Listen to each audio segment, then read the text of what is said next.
एक बार फिर आप सभी का स्वागत है। बढ़ते हैं खबरों की ओर। राजधानी भोपाल से खबर, जहां आज पीसीसी चीफ कमलनाथ उज्जैन दौरे पर रहेंगे। आपको बता दें कि दोपहर 2:30 बजे उज्जैन वो पहुंचेंगे, जहां आपको बता दें कि 3 बजे बाबा महाकाल के दर्शन वो करेंगे। साथ ही 3:40 पर बाबा महाकाल की पालकी में भी शामिल होंगे।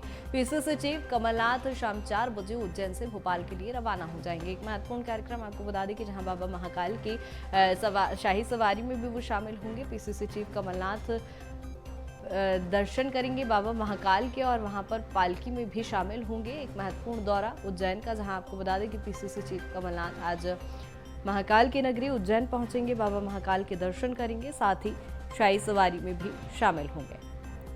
बाबा महाकाल की पालकी निकाली जाएगी, जिसमें कमलनाथ शामिल होंगे। और ज्यादा जानकारी के साथ भोपाल संवाददाता प्रखर लगातार हमारे साथ बने हुए। प्रखर, क्या कुछ जानकारी? जिस तरह से हम देख रहे हैं इस समय धर्म का सहारा कहीं ना कहीं दोनों ही राजनीतिक दल लेते नजर आ रहे हैं। धार्मिक नगरियों के दौरे किए जा रहे हैं, कमलनाथ उज्जैन पहुंच रहे हैं। जी हाँ, बिल्कुल। देखिए, चुनावी साल है, ऐसे में अब कमलनाथ बाबा का आशीर्वाद लेने अब उज्जैन पहुंच रहे हैं। सावन मास का आज सोमवार है, तो ऐसे में महाकाल की आज सवारी भी निकलेगी, तो उस सवारी में भी कमलनाथ शामिल होंगे। तो देखिए, बिल्कुल, हालांकि देखिए ये पहला मौका नहीं है जब कमलनाथ महाकाल की सवारी में शामिल होंगे और महाकाल के दर पहुंचेंगे। इसके पहले अगर हम बात करें 2018 में जब पीसीसी चीफ बनाए गए थे कमलनाथ, उस समय भी सबसे पहले उज्जैन पहुंचे थे, बाबा महाकाल के दर पर पहुंचे थे। उसके बाद मुख्यमंत्री बनने के बाद भी देखिए 2019 में सावन मास के दौरान अपने मंत्रियों के साथ महाकाल की सवारी में कमलनाथ शामिल हुए थे। हालांकि देखिए अब चुनावी साल है और ऐसे में इस तरीके के जो धार्मिक आयोजन है और धार्मिक आयोजनों में नेताओं का पहुंचना जो है वो अब बहुत तेजी से बढ़ रहा है। खासकर अगर हम बात करें कांग्रेस की, तो कांग्रेस की तरफ से अब इस तरीके के आयोजन लगातार किए जा रहे हैं। खासकर अभी बड़ा एक आयोजन पिछले दिनों छिंदवाड़ा में बागेश्वर धाम पीठाधीश्वर धीरेन्द्र कृष्ण शास्त्री की राम कथा का दरबार कमलनाथ ने लगवाया था, जिसके बाद लगातार वो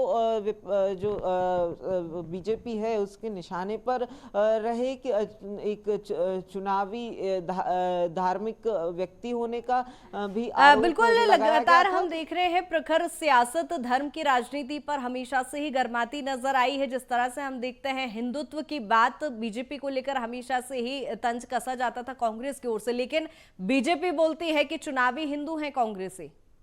जी हाँ, बिल्कुल। देखिए, जिस तरीके से अलग अलग आयोजन हुए, तो लगातार बीजेपी का वो तंज कसा जाना बिल्कुल लाजमी है, क्योंकि देखिए एक तरीके से अगर हम बात करें तो बीजेपी का एक जो जो जो पूरा एक रोड मैप लगातार हमें देखने को मिला है बीते सालों में, वो उसमें धर्म की जो जो जगह है वो दिखती है। वो धार्मिक आस्था से जुड़कर अपना प्रचार बीजेपी लगातार करती हुई दिखाई दी। लेकिन अगर हम कांग्रेस की बात करें तो ये जो जो बड़े स्तर के धार्मिक आयोजन हैं कांग्रेस की तरफ से, ये बहुत ज्यादा आम नहीं है। ये बहुत कम देखने को मिलते हैं। और अब जब मध्य प्रदेश का चुनावी रण बिल्कुल पास है और ऐसे में बहुत कांटे की टक्कर दोनों ही पार्टियां एक दूसरे को देती हुई बिल्कुल प्रखर, यानी ये कहना गलत नहीं होगा कि बीजेपी के पद चिन्हों पर ही कांग्रेस अब चलती नजर आ रही है। देखने वाली बात होगी कि धर्म की राजनीति कितना सहारा